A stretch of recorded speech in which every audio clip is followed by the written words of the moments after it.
hearing from the Aiken County School District after the death of one of its former students. District leaders tell us 11-year-old Shay Nicole Dinkins has been identified as one of 3 victims in a shooting over the weekend in Greenwood County.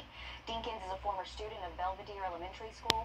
In a statement, the county says it is devastated to learn of her tragic passing as a result of a heinous act of gun violence. We're told the man responsible for the shooting, 36-year-old Jeffrey David Powell, is in custody.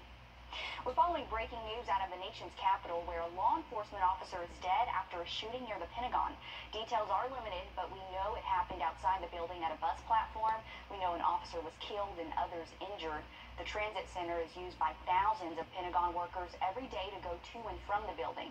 The lockdown has been lifted, but no employees are being allowed in or out of the building at this time. The new school year is here, and for thousands of students, going back to school means getting back on the bus. This is video from Grovetown Elementary today as state and local officials talked about the importance of bus safety ahead of the district's first day on Thursday. Members from the Governor's Office of Highway Safety, AAA, and the State Department of Education were all there to remind drivers the rules of sharing the road with school buses. The most important is the law for Georgia drivers to stop when buses are picking up and dropping off students. We're also looking at what types of measures are in place while COVID is still here. News 12 Sloan O'Cone is live now from Sue Reynolds Elementary, where open house is happening. Sloan, what do the districts say their plan is for kids who ride the bus? Well, plans are pretty much the same for Richmond and Columbia County. It all depends on the number of students and distancing for each bus route, but ultimately they're following the same guidelines. Masks are required on the bus, siblings will sit with each other, distancing will take place as much as it can, and some buses will even have seating charts. It all depends on the route and number of students on each bus. In Columbia County, their 300 buses have air conditioning and heating. They also have new needlepoint bipolar ionization units. They basically help purify the air, which can help protect against any virus, including COVID-19. I spoke with one school bus driver, Mr. Gregg, who says he's confident his students will do what they have to stay safe.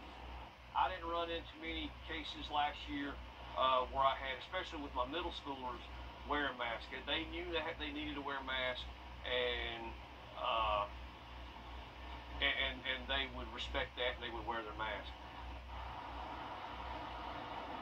And coming up at News 12 at 6 o'clock, I'm working on a story about why taking the bus is the safest way to get to school this year, even with rising COVID cases.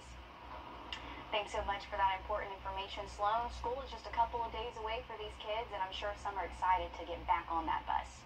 Well, much more news ahead. But look at those cooler than average temps sticking around in just a little bit. Parents, we know you're making last-minute preps with just 2 days before the new school year, and so are our local school districts. From the classroom to the school bus, we're on your side with what you need to know before Thursday comes. Sloan O'Cone live for us outside Sue Reynolds Elementary, where open house is just wrapping up. So, Sloan, you spoke with leaders in both Richmond County and Columbia County today. What do they have to say about it all? Well, getting kids to and from school safely is one of their top priorities. I spoke with one local bus driver who says he's just excited to see his students again. Meet Mr. Gregg, a retired Army vet and bus driver for the past 7 years. Trying to be a positive role model for them, being with them every day, believe it or not, kind of keeps me young.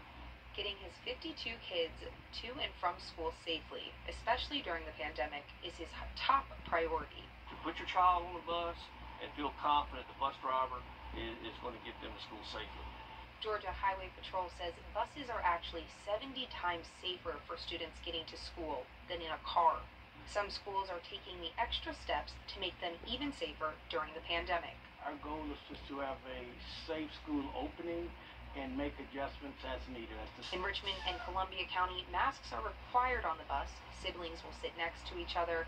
Distancing will take place as much as it can, and some buses will have seating charts. But it all depends on the route and the number of students on each bus. They knew that they needed to wear masks, and they would respect that, and they would wear their mask.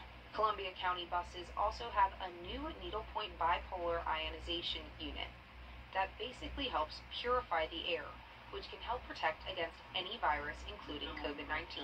I'm looking forward to seeing my kids. I'm actually I've already seen some of them over the summer who are back, who didn't attend school last year because of COVID, and they're going to be back this year. So I'm really excited to be seeing them. And in Aiken County, masks are not required, but all of their cleaning protocols are still in place. Okay, it'll be here before you know it, so I know that'll put a lot of parents' minds at ease. Sloan, thank you. Parents, don't forget, those districts have apps so you can keep track of where your kid's bus is. In Columbia County, they have the new EduLog parent portal Light School Bus Tracker app, so you search for that in the App Store. In Richmond County, it's called Stop Finder. Good technology there. So far as all the mask requirements go, here's what we know right now. In Richmond County, masks will be required on the bus and in the classrooms. Sporting events will be allowed at 100% capacity.